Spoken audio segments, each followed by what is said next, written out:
Abuela, espera aquí en la sala.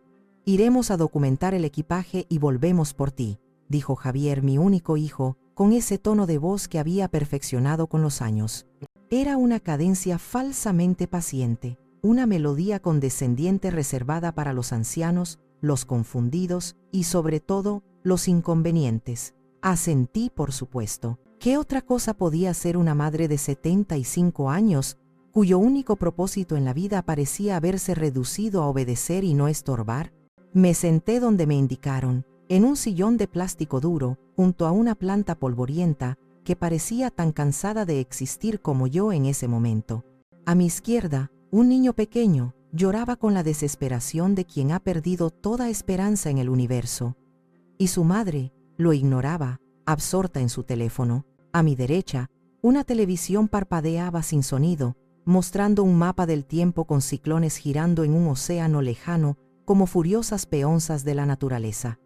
Eran las 9:15 de la mañana, espere 8 horas, el viaje a Cancún, las grandes vacaciones familiares como las llamaba Brenda, mi nuera, había empezado con malos presagios. 3 días antes, yo ya tenía mi maleta hecha, con la ropa doblada sobre la cama con un esmero casi ceremonial, como si preparara a Javier para una de sus excursiones del colegio. Brenda había insistido en que todos, absolutamente todos, usáramos camisetas a juego. La mía, de un rosa chillón que me hacía parecer una golosina gigante y rancia, decía «Abuela vacacionista», en letras blancas y curvas.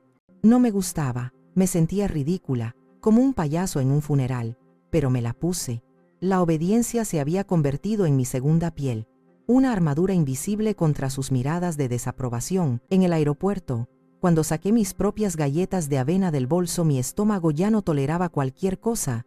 Brenda rodó los ojos, un gesto tan sutil y a la vez tan afilado como una bofetada. «Mamá Elodia, allí habrá de todo», dijo con una sonrisa que no le llegaba a los ojos, una sonrisa que era solo un estiramiento de labios sobre dientes perfectos. La tensión creció en la interminable fila de seguridad. Javier estaba extrañamente callado, su pulgar moviéndose frenéticamente sobre la pantalla de su teléfono, como si de ello dependieran los secretos del mundo. Brenda no dejaba de mirar su reloj, un tic nervioso que delataba su impaciencia. Leo, mi nieto, el único que a veces me miraba como si yo fuera una persona real y no un mueble antiguo, estaba perdido en sus auriculares, ajeno a la tormenta silenciosa que se gestaba. Cuando pasamos el control, Brenda se giró hacia mí, su sonrisa ahora un poco más tensa.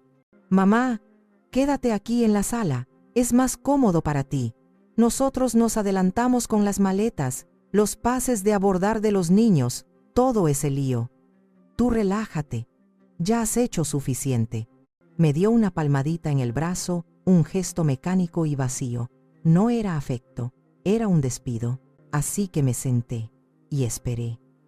Los vi desaparecer entre la multitud, una pequeña unidad familiar compacta de la que yo era un satélite incómodo, girando en una órbita cada vez más lejana. La primera hora pasó con una ansiedad moderada. Leí los titulares de un periódico abandonado. La segunda hora, la ansiedad se agudizó. Me levanté, caminé hasta la ventana, observé los aviones despegar con una punzada de envidia. Le pedí a la mujer del mostrador de información si podía llamar a Javier Harlow por el altavoz. Lo hizo, pero no hubo respuesta. A la cuarta hora, dejé de mirar hacia la entrada de la sala. El nudo en mi estómago ya no era de ansiedad, sino de una certeza fría y pesada. La gente a mi alrededor llegaba y se iba. Anunciaban vuelos, embarcaban pasajeros, las familias se reunían con abrazos ruidosos. Yo permanecía inmóvil, un monumento a la espera inútil. A las 5 de la tarde, mi dignidad, o lo que quedaba de ella, ya no podía soportar más. Me acerqué de nuevo al mostrador, donde ahora había un joven amable de uniforme impecable. Le di el nombre completo de mi hijo. Tecleó, frunció el ceño, me miró con una extraña mezcla de profesionalidad y pena. «Señora, la familia Harlow documentó su equipaje a las 10:30 de la mañana». Hizo una pausa, como si buscara las palabras menos dolorosas. El vuelo a Cancún de la 1:45 ya ha partido, asentí. El mundo no se detuvo, mi corazón no se rompió, simplemente el suelo bajo mis pies se solidificó, se volvió duro y real. Le pedí que lo repitiera. Lo hizo lentamente con amabilidad. Recuerdo su voz. Era la última voz amable que esperaba escuchar en mucho tiempo. Así que era eso. Habían embarcado sin mí. No por accidente. Javier era muchas cosas, pero no era descuidado. Esto había sido deliberado. Un plan ejecutado con la precisión de un cirujano. Entré en el baño de mujeres, eché el cerrojo de uno de los cubículos y me senté en la tapa del inodoro. No lloré. El pozo de mis lágrimas se había secado hacía años, gota a gota, con cada cumpleaños olvidado, con cada palabra condescendiente. Solo necesitaba sentarme donde nadie pudiera preguntarme si estaba bien, porque no lo estaba, y al mismo tiempo, nunca había estado más lúcida. Salí del baño. El bullicio del aeropuerto empezaba a apagarse. Me paré frente a la gran pantalla de salidas y la miré, no como una anciana abandonada, sino como una mujer leyendo el menú en un restaurante, sopesando sus opciones, y entonces lo vi. Oaxaca, salida a las 7:35 p.m. No sé exactamente por qué elegí Oaxaca. Quizás fue un susurro del pasado, la voz de mi difunto esposo, Ricardo, resonando en el rincón más protegido de mi memoria. Algún día, Elodia, tú y yo nos perderemos en esas calles de colores, solía decir, con ese brillo en los ojos que ponía cuando hablaba de sus sueños sencillos. Sin planes, sin relojes, solo caminar y descubrir. Era su paraíso personal, un lugar anclado en la historia y la autenticidad. Quizás en el fondo, elegí Oaxaca porque era lo más opuesto a Cancún que podía imaginar. No playas artificiales, no resorts todo incluido que aíslan del mundo real. Solo historia, cultura, vida sin edulcorantes. Caminé con una calma que me sorprendió a mí misma, como si una fuerza externa guiara mis pasos. Mis piernas no temblaban, mis manos, que a menudo sufrían de un ligero temblor senil, estaban firmes. Me acerqué al mostrador de la aerolínea, una mujer de mi edad, sola, con una pequeña maleta de mano y una determinación de hierro forjada en 8 horas de humillación.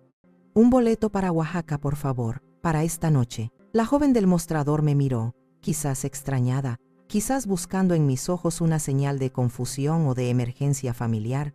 No encontró ninguna. ¿Viaje redondo?, preguntó por pura rutina. No. Respondí con una claridad que sentí nacer desde el fondo de mi alma, una voz que no había usado en años. Solo de ida, saqué de mi cartera una tarjeta de débito que Javier y Brenda ni siquiera sabían que existía. Era de una cuenta que Ricardo me había obligado a abrir muchos años atrás, después de una de las primeras crisis económicas de Javier. Toda mujer necesita su propio rincón, Elodia, me dijo seriamente esa noche. Un lugar donde guardar su dignidad. No es para lujos, es para emergencias. Llámalo el fondo para la dignidad. En ese momento me reí de su ocurrencia, lo llamé exagerado. Ahora entendía su profunda y dolorosa sabiduría. Él había visto, mucho antes que yo, las pequeñas grietas en el carácter de nuestro hijo. Tenía lo suficiente para el pasaje, un hotel modesto para unas cuantas noches y quizás, solo quizás, un comienzo. Con el boleto en mi mano, un trozo de papel que se sentía como un pasaporte a una nueva vida, apagué el teléfono móvil. Lo hice con un gesto deliberado, como quien cierra una puerta para siempre. No quería ver sus llamadas fingidas, sus mensajes de pánico calculado que seguramente empezarían a llegar cuando se dieran cuenta de que su plan tenía un cabo suelto. Yo me dirigí a la tienda de regalos del aeropuerto. No buscaba recuerdos, buscaba un disfraz. Compré una blusa sencilla de algodón color marfil, la prenda más anónima que encontré. En el baño, me quité la ridícula camiseta de abuela vacacionista. La sostuve por un segundo, ese insulto de color rosa chillón, un símbolo de mi sumisión y de su desprecio. Luego, con una satisfacción casi violenta, la tiré al fondo de un cesto de basura, enterrándola bajo un montón de servilletas de papel usadas. El proceso de embarque fue tranquilo, casi irreal. Me sentía invisible y por primera vez la invisibilidad era un superpoder. Nadie me preguntó por qué viajaba sola. Nadie me miró con lástima. Era solo una pasajera más. En el avión me tocó un asiento de ventanilla. Mientras la aeronave ascendía con un rugido poderoso, vi las luces de la ciudad encogerse hasta convertirse en un tapiz de diamantes rotos. Hace 8 horas, creía que iba al paraíso artificial de Cancún, un paraíso que ellos habían diseñado para su propio disfrute. Resulta que solo me estaban dejando atrás, como un equipaje que excedía el peso permitido. Pero ahora iba a un lugar real, un lugar donde ellos no podían seguirme, un lugar donde por primera vez en 30 años, yo y solo yo decidía el destino. El zumbido monótono del avión era una nana que me arrullaba, no hacia el sueño, sino hacia el laberinto del pasado. Cerré los ojos y no vi la oscuridad, sino las paredes soleadas de mi antigua casa, la que vendí hace 15 años. No era un recuerdo borroso, podía sentirlo, olerlo. Podía oler el café recién hecho que Ricardo preparaba cada mañana, el aroma de la tierra mojada de mi jardín después de la lluvia. Podía sentir el calor del sol entrando por la ventana de la cocina y dibujando cuadrados de luz en el suelo de baldosas, donde Javier aprendió a gatear. Podía oír el leve crujido del tercer escalón de la escalera de madera, un secreto que solo los habitantes de la casa conocíamos. Era la casa donde celebramos nuestro 25º aniversario de bodas, rodeados de amigos y risas. Cada rincón guardaba un eco de vida. Lo vendí todo por ellos. Javier y Brenda se iban a casar y querían empezar bien, una frase que en boca de Brenda sonaba a la vez ambiciosa y amenazante. Brenda, con su habilidad innata para endulzar el veneno, me lo planteó como una oportunidad de oro para mí. Suegra, imagínese, dijo mientras tomábamos un té aguado en mi sala, sus ojos recorriendo mis muebles con una mirada que yo entonces confundí con admiración, pero que ahora entendía que era de evaluación. Si vende esta casa, que es tan grande y costosa de mantener para usted sola, podemos comprar una casa espectacular en un barrio mucho mejor. Le construiremos un apartamento precioso en el patio. Así estará cerca de nosotros y de sus futuros nietos, pero con su propia independencia. Sonaba lógico, sonaba generoso. Era una trampa perfecta, envuelta en papel de seda y atada, con un lazo de amor filial. Recuerdo el día que firmé los papeles en la notaría. El notario era un hombre serio con gafas gruesas que me miró por encima de ellas, como preguntándome si estaba segura. Yo asentí, sonriendo para convencerlo a él y a mí misma. Sentí la pluma pesada en mi mano. Con cada letra de mi nombre, Elodia Harlow, sentía que estaba firmando un acta de rendición, cediendo mi reino por un exilio dorado. El dinero de la venta, una suma considerable, fue directamente a su cuenta bancaria. Ni siquiera pasó por mis manos. Compraron una casa moderna, fría, con paredes blancas como un hospital y muebles minimalistas que parecían más para ser vistos que para ser usados. Mi apartamento, que en mi mente había imaginado como una casita acogedora, era en realidad un cuarto de servicio glorificado, con una pequeña cocina eléctrica y un baño tan estrecho que tenía que entrar de lado. Es acogedor, ¿verdad?, dijo Brenda el día que me mudé, su voz resonando en el pequeño espacio.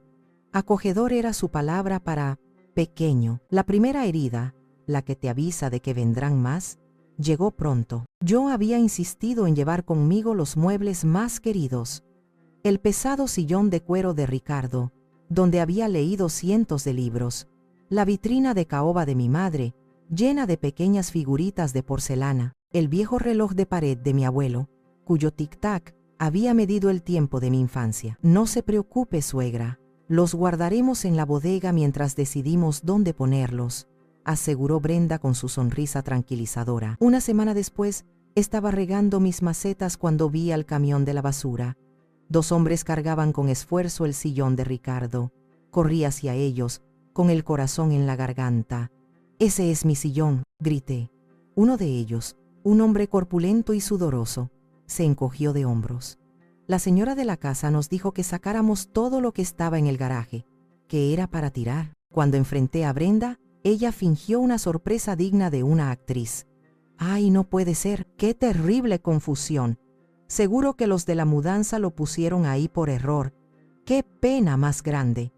Pero vi un brillo de triunfo en sus ojos.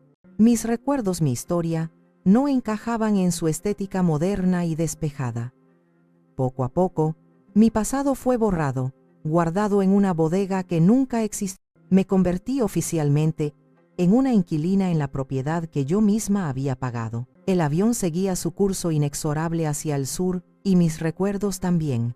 La herida siguiente fue más profunda, un corte que no solo afectó al alma, sino también al bolsillo.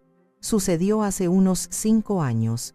Javier, mi hijo, siempre lleno de ideas grandiosas y una alarmante falta de planificación, había invertido en un negocio de importación de productos orgánicos.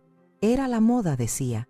El futuro. Un futuro que se derrumbó con la misma rapidez con la que había sido imaginado. La llamada llegó una noche de martes. Una hora en la que la gente decente ya duerme. La voz de Javier al otro lado del teléfono era un susurro roto, casi irreconocible. «Mamá, estoy arruinado. Lo he perdido todo». Me contó la historia con frases entrecortadas, deudas con proveedores que amenazaban con demandar, préstamos bancarios con intereses que crecían como la espuma, la amenaza inminente de un embargo. Brenda, según él, estaba destrozada, sin poder dormir, al borde de una crisis nerviosa. Al día siguiente, vinieron a mi pequeño apartamento. La puesta en escena fue magistral. Brenda tenía los ojos rojos e hinchados, y se secaba lágrimas invisibles con un pañuelo de seda. Javier no podía mirarme a la cara. Mantenía la vista fija en la alfombra barata que cubría el suelo. Se sentaron en mi sofá, el que sí me habían dejado conservar porque era lo suficientemente pequeño para no desentonar. «No sabemos qué hacer, mamá», dijo Javier con la cabeza entre las manos, en una pose de desesperación perfectamente estudiada. «Vamos a perder la casa. El banco nos la va a quitar». La casa. Esa palabra de nuevo, la palabra que era el nexo de todas mis desgracias, la casa que yo había pagado. Brenda empezó a sollozar suavemente, un sonido lastimero y controlado. «Hemos trabajado tanto por esta casa, por darle un hogar estable a Leo. Es todo lo que tenemos». Mi corazón de madre, ese órgano estúpido y traicionero, se encogió hasta convertirse en un puño doloroso. Sabía lo que querían. Lo sabía antes de que lo dijeran, y me odié por ello.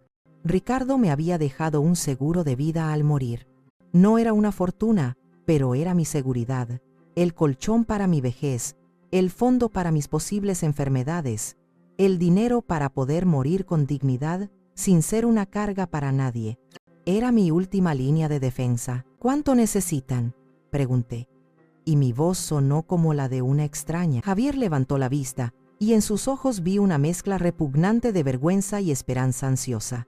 Dijo una cifra que me dejó sin aliento, que hizo que la pequeña habitación pareciera encogerse aún más. Era casi todo, era mi futuro. «Mamá, te juro por lo más sagrado, por la memoria de papá, que te lo devolveré todo, cada centavo. En cuanto me recupere será lo primero que haga», prometió, con una sinceridad tan apasionada que casi me convence. Fui al banco al día siguiente. La cajera, una joven que podría haber sido mi nieta, me miró con genuina preocupación cuando le pedí hacer la transferencia de esa cantidad. «¿Está segura, señora Harlow? Es una suma muy grande.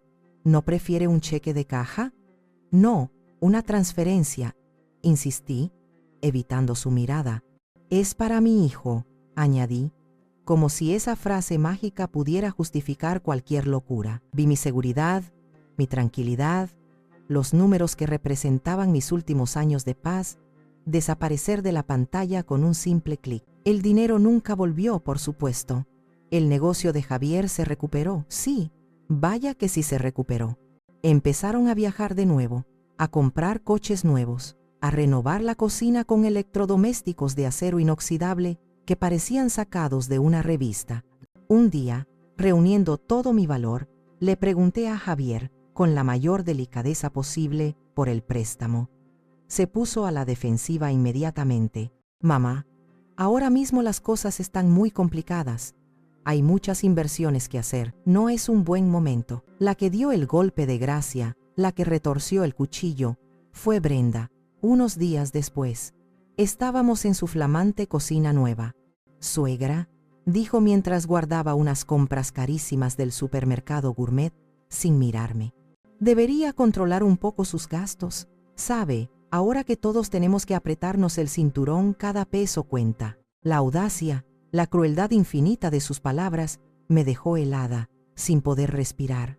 Yo, que vivía con una pequeña pensión y apenas gastaba en nada. Yo, que les había entregado mi futuro. Me di cuenta entonces de que para ellos, mi dinero no era un préstamo, era una obligación. Y yo no era una benefactora. Era una inversión que ya había dado todos sus frutos. Desde aquel día, las cosas empeoraron de una manera sutil pero constante. Ya no se esforzaban en disimular. Me convertí en la sombra que habitaba el patio trasero, una presencia tolerada pero no bienvenida. El respeto se evaporó, reemplazado por una condescendencia que me hería más que cualquier grito. Mi cumpleaños de 73 lo pasé completamente sola. Con una tonta esperanza, había cocinado mi propio pastel, un pequeño pastel de limón, mi favorito. Me senté en mi pequeño apartamento, con una vela clavada en el centro, esperando una llamada, una visita. Las horas pasaron, el sol se puso, la vela se consumió, ellos no llamaron. Al día siguiente, Javier me llamó por la tarde. «Mamá, feliz cumpleaños atrasado». Se nos pasó por completo. Organizamos un viaje de fin de semana a un viñedo a última hora.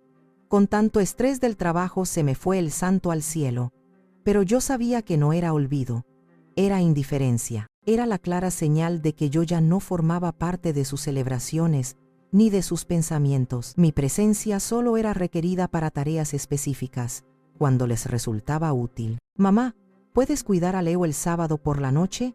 Tenemos una cena de negocios muy importante. Es crucial para mi carrera», decía Javier. «Suegra, ¿podrías prepararnos tus enchiladas suizas para el viernes? Vienen unos amigos de Javier y les encantan, y a mí no me da tiempo de cocinar», pedía Brenda.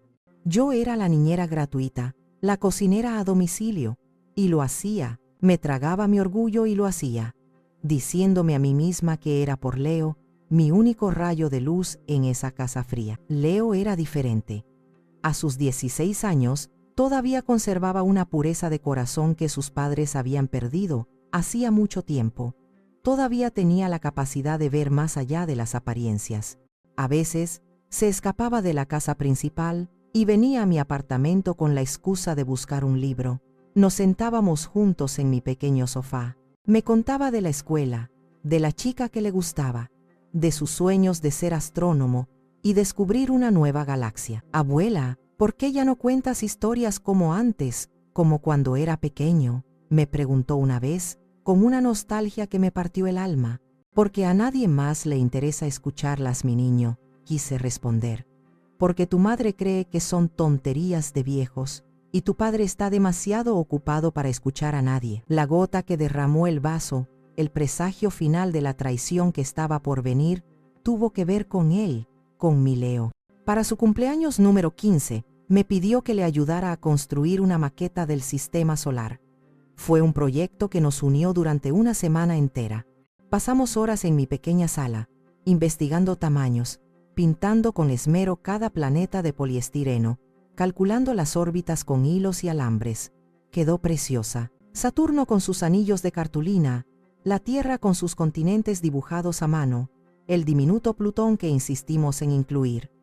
Leo la colgó con un orgullo inmenso del techo de su habitación. Un mes después, fui a su cuarto para dejarle un suéter que le había tejido y no vi la maqueta. El techo estaba desnudo. Le pregunté, tratando de sonar casual. Leo bajó la mirada. Sus mejillas se sonrojaron de vergüenza. «Mamá la quitó». «¿Por qué?», insistí, sintiendo un frío recorrer mi espalda. Dijo que juntaba mucho polvo y que no iba con la nueva decoración minimalista que quiere poner. Esa noche, cuando saqué la basura, la vi. Encontré mi obra de arte, nuestra obra de arte, rota y aplastada en el fondo del cubo. Los planetas, que habíamos pintado con tanto cuidado, estaban rotos. El sol de cartón rasgado por la mitad. Brenda no solo había tirado un objeto, había tirado nuestro tiempo, nuestra conexión, nuestro amor. Era un mensaje claro, brutal. Cualquier vínculo que yo tuviera en esa casa, cualquier rastro de mi influencia, sería sistemáticamente destruido. Estaba siendo borrada de sus vidas, activamente, incluso antes de que me abandonaran físicamente en un aeropuerto. La camiseta de abuela vacacionista no fue el principio del insulto, fue, simplemente, la culminación. El aeropuerto de Oaxaca era más pequeño, más humano. Al salir por las puertas automáticas, el aire de la noche me recibió con un abrazo cálido y un aroma complejo, una mezcla de tierra mojada, flores nocturnas y el olor a leña quemada que venía de algún lugar cercano. Me sentí extrañamente en calma, como si hubiera llegado a un lugar que, sin saberlo, me estaba esperando. Por primera vez en mucho tiempo, no había nadie esperándome, y eso, en lugar de provocarme pena, me dio una sensación de ligereza casi eufórica. Tomé un taxi a un pequeño hotel en el centro que había visto anunciado en el avión. El conductor era un hombre mayor, de rostro amable, que no hizo preguntas. El silencio en el coche fue un bálsamo. La habitación del hotel era sencilla, pero impecablemente limpia. Desde la ventana se veía un patio interior con macetas de geranios rojos y bugambillas moradas que trepaban por las paredes. Esa noche, la soledad, que había sido mi compañera constante y opresiva en mi propio hogar, se sintió diferente.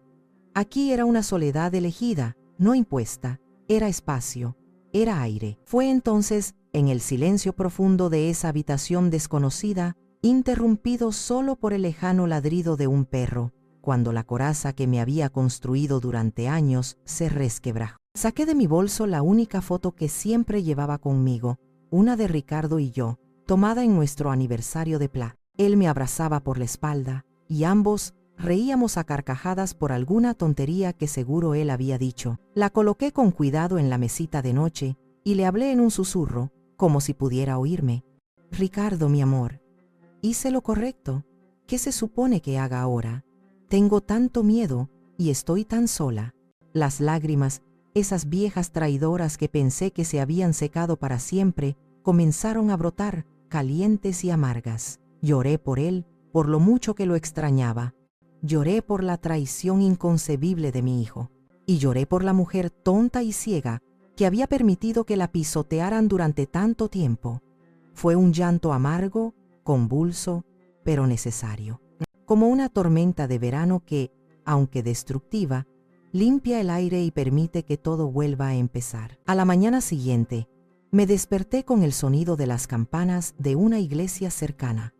Me sentía frágil, agotada, pero también extrañamente purificada. Salí a caminar sin rumbo, dejándome llevar por las calles. Oaxaca era un festín para los sentidos, fachadas de colores vibrantes amarillo, azul, terracota, el olor a chocolate y a maíz tostado que salía de los portales, el murmullo de lenguas que no entendía. Me senté en una banca de hierro forjado en el zócalo y observé a la gente pasar. Vi a una anciana vendiendo flores, con el rostro surcado de arrugas que contaban historias de sol y de tiempo. Vi a niños jugando, persiguiendo palomas. Vi a parejas de enamorados. Vi vida, una vida que pulsaba a un ritmo diferente, más lento y más profundo, al que yo conocía. Pasé 2 días en el hotel, reponiéndome, lamiendo mis heridas en privado. Luego empecé a buscar un lugar más permanente. En el tablón de anuncios de una lavandería, vi una nota escrita a mano con una caligrafía firme. Se alquila cuarto a señora seria y tranquila. No dramas. Preguntar por Sofía. La frase, no dramas, me convenció al instante. La casa de Sofía estaba en una calle empedrada, detrás de una pesada puerta de madera maciza. Me abrió una mujer de mi edad, con el cabello completamente blanco, recogido en un moño severo, y unos ojos negros y penetrantes, que me escanearon de arriba abajo sin disimulo. «Usted es la del cuarto», dijo, más como una afirmación que como una pregunta. «Sí, soy Elodia Harlow. Pase». Me condujo a través de un patio lleno de plantas en macetas de barro hasta una habitación en la planta baja. Era pequeña pero luminosa, con una ventana que daba al jardín. La renta se paga por adelantado, el primer día de cada mes. No acepto visitas masculinas después de las 10 de la noche, y odio los ruidos fuertes y la gente quejumbrosa. No tendrá quejas de mí, le aseguré. Me miró fijamente, como si intentara leer mi alma. Aquí no albergamos historias tristes ni dramas familiares. Cada una carga con lo suyo en silencio. La miré directamente a los ojos, sintiendo que esta era mi primera prueba. Por eso estoy aquí, para empezar una historia nueva, sin dramas ajenos. Una casi imperceptible sonrisa se dibujó en sus labios. Bienvenida, Elodia. Instalarme en casa de Sofía fue el primer paso, la primera piedra de mi nueva vida. El segundo, y más urgente, era encontrar una manera de subsistir.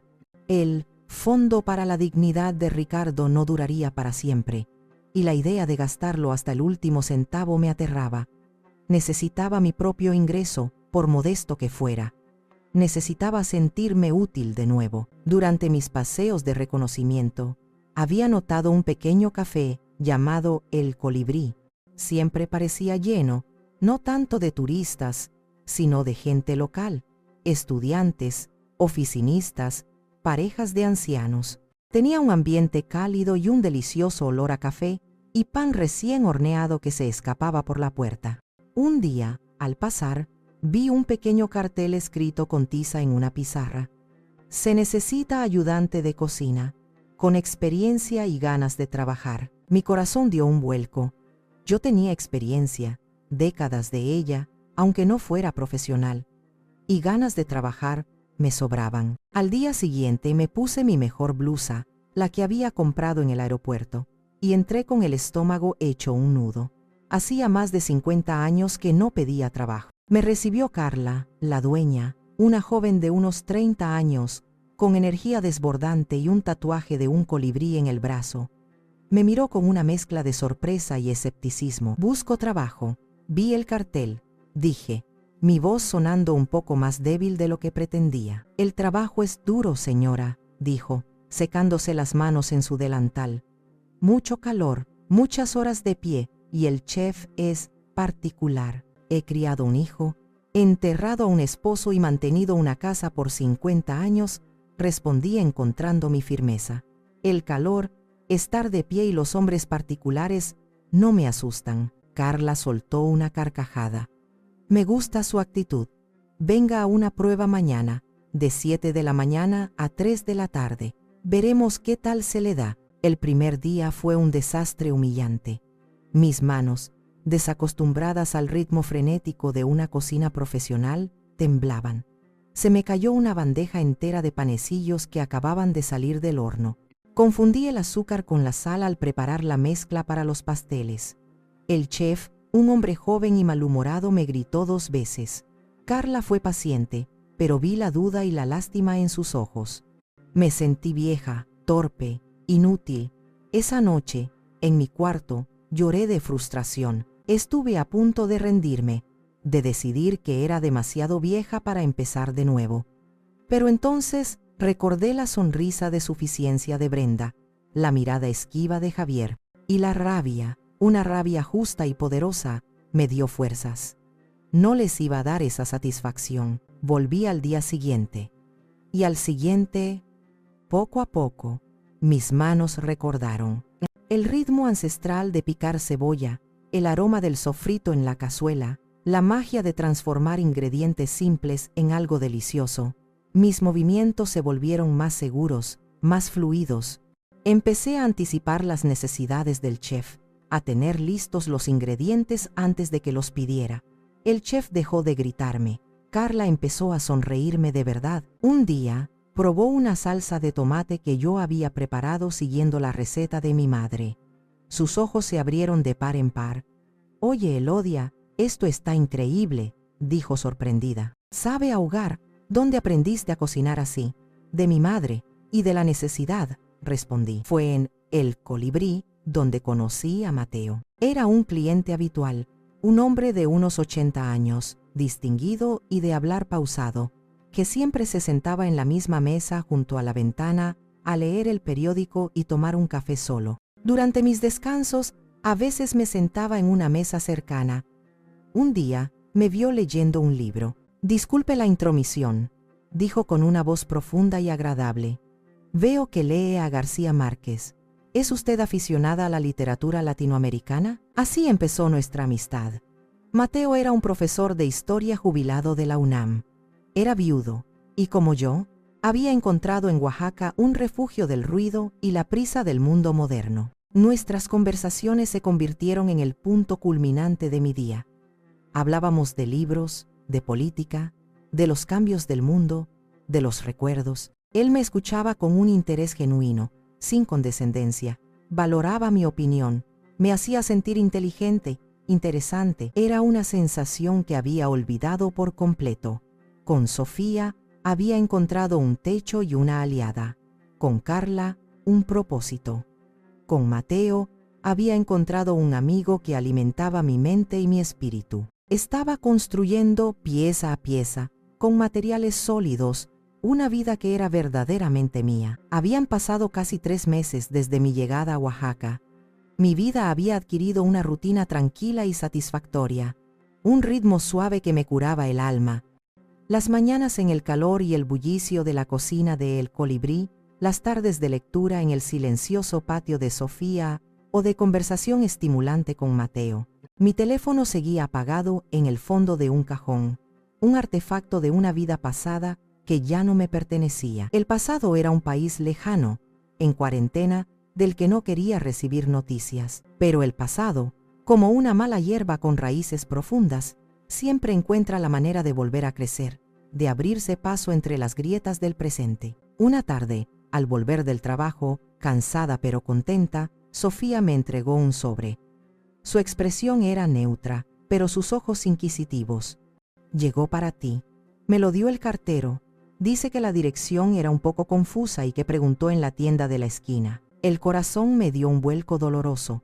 La caligrafía en el sobre era inconfundible, torpe y juvenil, con las letras inclinadas hacia la derecha. Era de Leo. Me retiré a mi cuarto, cerré la puerta y me senté en el borde de la cama. Mis manos temblaban mientras abría el sobre con un cuidado extremo, como si contuviera una bomba. «Querida abuela», empezaba, «espero que esta carta te llegue». Le pedí a la vecina de al lado, la señora Carmen, que es muy amiga tuya, que me ayudara a enviarla a la dirección que le diste una vez por si había una emergencia. «No sé dónde estás, pero rezo todos los días para que estés bien». Leo me contaba, con la honestidad brutal de la adolescencia, que en casa las cosas estaban muy tensas. Papá y mamá les han dicho a todos los tíos y a los amigos de la familia que te fuiste porque tu mente ya no está bien. Dicen que estás confundida, que tienes pérdidas de memoria y que un día simplemente desapareciste. Sentí una oleada de furia helada, tan intensa que me mareó. No solo me habían abandonado, ahora estaban asesinando mi reputación, destruyendo mi identidad, pintándome como una anciana senil para justificar su crueldad y, de paso, ganarse la compasión de todos. Pero la parte más reveladora, la que hizo que todas las piezas del rompecabezas encajaran con un chasquido siniestro, venía al final. «Están muy raros con unos papeles, abuela. Papá grita mucho por teléfono con gente del banco. Está todo el día encerrado en el despacho. El otro día le oí decirle a mamá que si no consiguen tu firma pronto, lo perderán todo. Hablan mucho de la hipoteca de la casa y de unas deudas muy grandes. Abuela, no entiendo nada, pero están desesperados por encontrarte. Mamá incluso dijo que tendrían que buscar un abogado para que te declararan incapaz. Por favor, cuídate mucho. No dejes que te encuentren si no quieres. Te quiero más que a nada. Tuyo siempre, Leo». Leí la carta 3, 4, 5 veces. Cada palabra era un martillazo: incapaz, firma, hipoteca, deudas, lo perderán todo. No se trataba solo de unas vacaciones sin la abuela molesta. Se trataba de dinero, de un plan fríamente calculado. Mi abandono no fue un acto de comodidad, fue el primer paso de una estrategia para declararme incompetente, tomar el control de mis bienes y salvarse de una ruina financiera que ellos mismos habían provocado. La desesperación no los había convertido en monstruos. Ya lo eran. La desesperación solo les había dado el empujón final para actuar. Esa noche no pude dormir. Las palabras de Leo, incapaz, firma, hipoteca, daban vueltas en mi cabeza como buitres. La imagen de Javier y Brenda, conspirando en voz baja en su cocina de diseño, mintiendo a toda la familia, me revolvía el estómago. Me sentía acorralada, asustada. La sensación de paz que tanto me había costado construir se desvanecía, reemplazada por el viejo miedo. ¿Qué podía hacer yo, una mujer de 75 años, sola en una ciudad extraña, contra su crueldad y sus recursos? Podían contratar abogados, médicos que firmaran informes falsos. Podían destruirme. Me levanté y caminé a oscuras por la habitación. La luna llena entraba por la ventana, bañando el suelo de una luz fantasmal, y entonces, como un faro en esa oscuridad aterradora, recordé a Ricardo. No su rostro sonriente en la foto, sino su rostro serio, preocupado, aquella tarde en la oficina de su amigo, el licenciado Ramírez. El recuerdo me llegó con una claridad asombrosa, como si estuviera sucediendo de nuevo. Ricardo me había llevado casi a rastras. No me gustan estos temas, Elodia, pero es necesario. Hay que pensar en el futuro, en todos los futuros posibles. Yo no entendía muy bien de leyes y papeles, pero confiaba ciegamente en él. Estábamos sentados frente al escritorio de caoba del licenciado Ramírez, un hombre amable con un bigote espeso y canoso. Ricardo le explicó la situación. El dinero para la casa de Javier salió de la venta de nuestro hogar, de nuestro esfuerzo, pero legalmente, ahora la propiedad está a su nombre. Eso francamente me quita el sueño. Quiero proteger a Elodia. El licenciado Ramírez, con la paciencia de un maestro, me explicó el plan que Ricardo había ideado. Lo que haremos, doña Elodia, es protegerla a usted de una manera blindada. La casa estará a nombre de su hijo, sí, para que ellos se sientan seguros.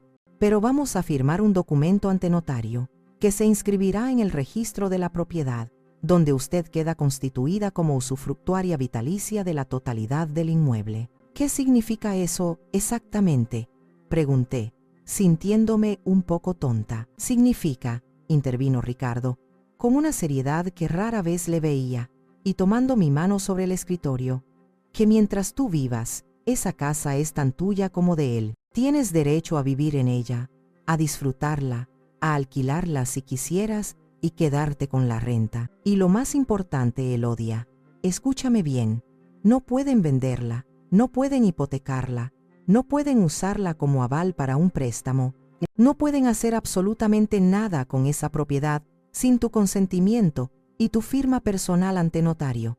Es tu fortaleza, Elodia, tu seguro de vida, para que nunca, jamás, dependas de la buena voluntad de nadie, ni siquiera de tu propio hijo. En ese momento, asentí sin comprender del todo la magnitud de su previsión.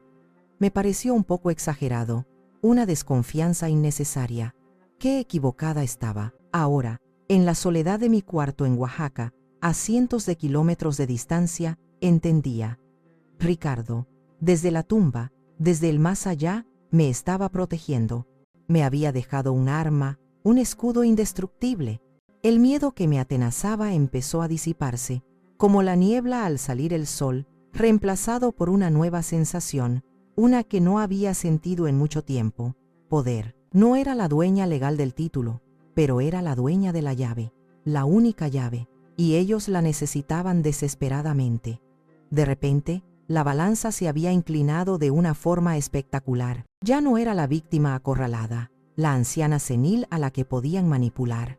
Era la jugadora que tenía el as de espadas bajo la manga, y por Dios y por Ricardo, estaba lista para jugar mi partida. La calma que siguió a mi revelación fue una calma tensa, la que precede a la tormenta. Sabía que moverían ficha pronto. Una semana después, el enemigo llegó a mi puerta. Estaba en el patio, ayudando a Sofía a trasplantar unas bugambillas, con las manos llenas de tierra, cuando oímos el timbre. No era el sonido suave del cartero, sino un timbrazo largo, impaciente. Sofía se secó las manos en el delantal y fue a abrir, con el ceño fruncido. A través de la puerta entreabierta, vi a un hombre de traje caro, gris marengo, y un maletín de cuero brillante. Su sonrisa era tan artificial como las flores de plástico de la sala de espera de un dentista. «Buenos días. Busco a la señora Elodia Harlow», dijo con una voz suntuosa, como si estuviera vendiendo un seguro de vida. Sofía lo miró de arriba abajo, sin moverse un centímetro del umbral. «¿De parte de quién?» «Soy el licenciado Figueroa. Vengo en representación de su hijo, el señor Javier Harlow». Mi corazón empezó a latir con fuerza, un tambor en mi pecho, pero me obligué a mantener la compostura. Dejé la pala de jardinería y me acerqué, secándome las manos en mi propio delantal. «Soy yo. ¿Qué desea?» El abogado me sonrió, una sonrisa que no ocultaba su impaciencia y que no llegó a sus ojos fríos de reptil. «Señora Harlow, qué alegría encontrarla sana y salva. Su familia está terriblemente preocupada por usted. Su hijo ha movido cielo y tierra para encontrarla. Están muy angustiados por su estado de salud». La palabra salud la pronunció con un énfasis casi imperceptible, pero cargado de veneno. Estaba sentando las bases de su narrativa, la anciana confundida que no sabe lo que hace. «Mi salud es excelente. Gracias por su interés», respondí, mi voz sonando más firme de lo que me sentía. «Y si mi hijo estuviera tan preocupado, podría haber llamado él mismo en lugar de enviar a un extraño». El licenciado Figueroa perdió un poco de su falsa amabilidad. El barniz se estaba agrietando. «Señora, seamos prácticos. Entiendo que pueda estar resentida, pero hay ciertos asuntos legales urgentes que requieren su atención. Unos documentos que necesita firmar para poner sus asuntos en orden.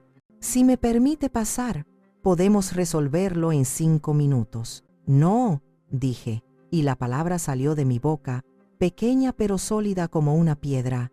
«No firmaré nada que no haya leído mi abogado, y desde luego, no lo invitaré a pasar a esta casa». Fue Sofía quien intervino, colocándose a mi lado como una leona guardiana.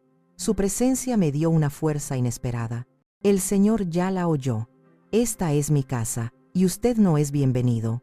Cualquier asunto legal, que se lo comunique al abogado de la señora Harlow. Ahora, si nos disculpa, nuestras flores se están secando». Figueroa se quedó boquiabierto, completamente descolocado. Claramente no estaba acostumbrado a que 2 ancianas le plantaran cara de esa manera. Su rostro se endureció, la máscara cayó por completo. «Se arrepentirá de esto, señora Harlow. Su hijo solo intenta ayudarla. Está usted obstruyendo la protección de su propio patrimonio». Se dio la vuelta y se marchó a grandes zancadas, su elegante traje ridículamente fuera de lugar en nuestra humilde calle empedrada. Cuando Sofía cerró la pesada puerta de madera, solté el aire que no sabía que estaba conteniendo. Me temblaban las piernas. «Ese hombre era una serpiente con corbata», dijo ella, yendo a la cocina. Volvió con un vaso de agua. «Lo sé», respondí bebiendo a sorbos. El agua estaba fría y me ayudó a calmarme.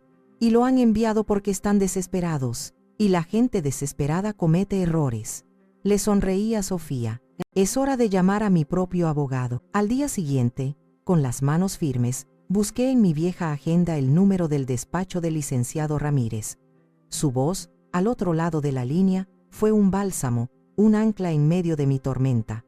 Se acordaba perfectamente de mí y de Ricardo. «Doña Elodia, qué gusto escucharla. ¿En qué puedo servirle?». Le conté toda la historia, sin omitir un solo detalle humillante, desde el aeropuerto y la camiseta rosa, hasta la deuda impagada y la visita del licenciado Figueroa. Escuchó en un silencio absoluto, solo interrumpiendo con algún carraspeo que sonaba a pura indignación. Ricardo era un hombre sabio, y sobre todo, un hombre que la amaba profundamente, doña Elodia, dijo al final, su voz teñida de emoción. «Hizo bien en protegerla. No se preocupe por nada. Haremos las cosas a su manera, y con la ley de nuestra parte. Dígale a ese leguleyo que cualquier comunicación debe ser a través de mi despacho, y vamos a organizar una videoconferencia. Quiero verles las caras a ese par de ingratos cuando se den cuenta de que el juego ha cambiado». Una semana después, la reunión tuvo lugar. El licenciado Ramírez Había insistido en que yo estuviera presente en su despacho de Oaxaca, con un colega suyo local, para que todo fuera oficial y para que yo me sintiera apoyada. Me senté frente a una gran pantalla de computadora, con mi abogado a un lado. Mi corazón latía con fuerza, pero era un latido de expectación, no de miedo. En la pantalla aparecieron los rostros de Javier y Brenda. Estaban sentados en el sofá de diseño del salón de la casa que yo había pagado. A su lado, con cara de pocos amigos, estaba el licenciado Figueroa. Y entonces empezó la actuación. Brenda fue la primera. Su rostro estaba compungido, sus ojos llenos de unas lágrimas falsas que no llegaban a caer. «Mamá, oh mamá, gracias a Dios que estás bien.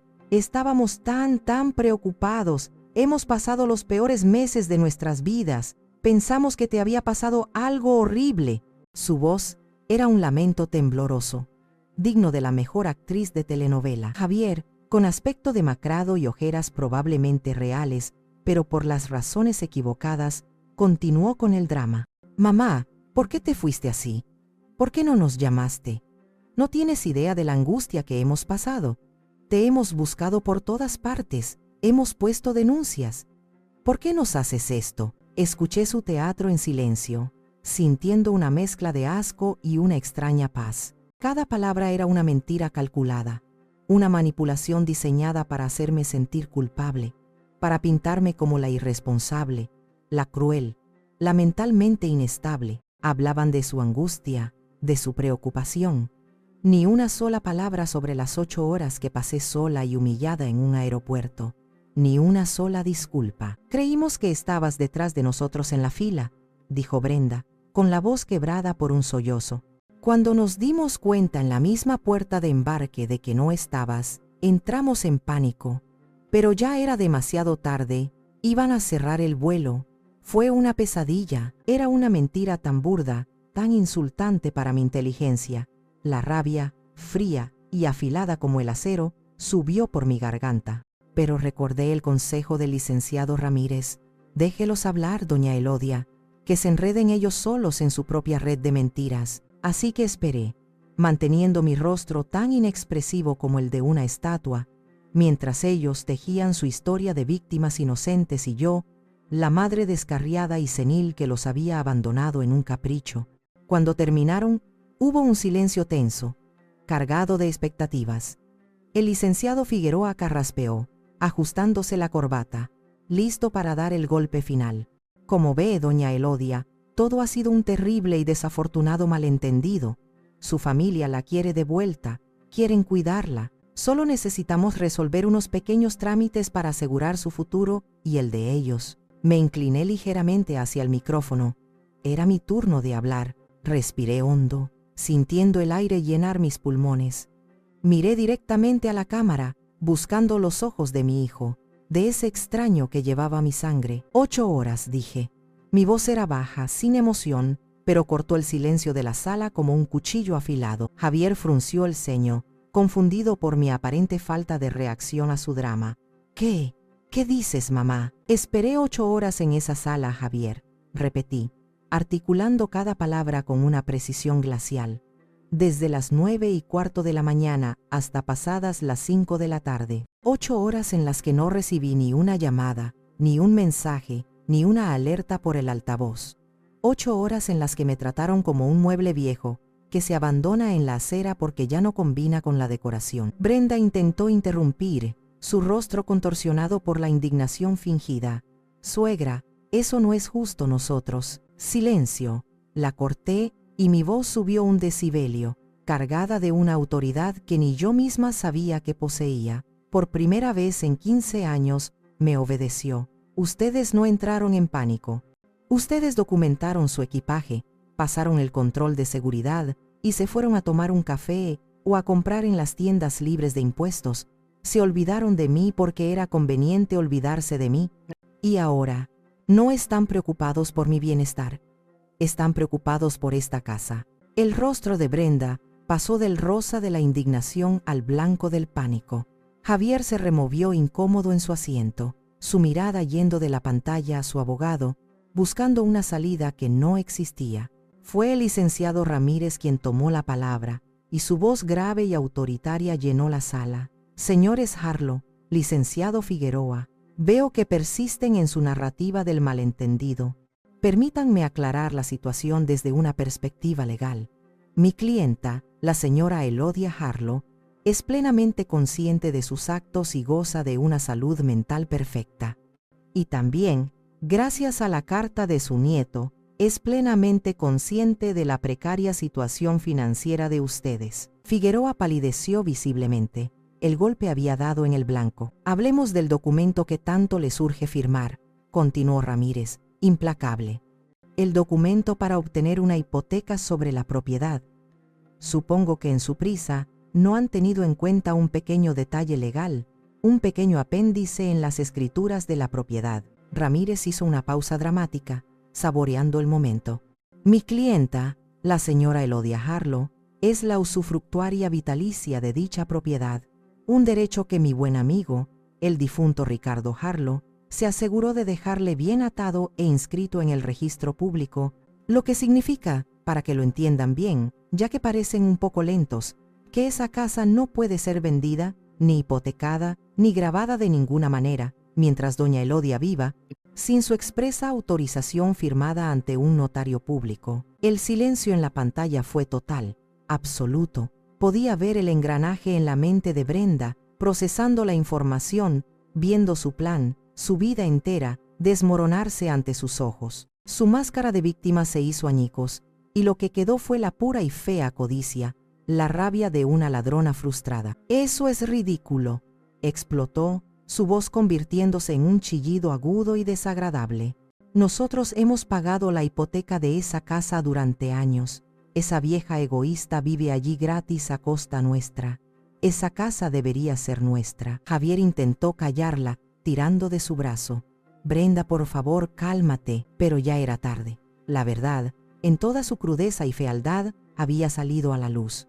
Me incliné hacia la cámara una última vez, con una calma que me sorprendió a mí misma.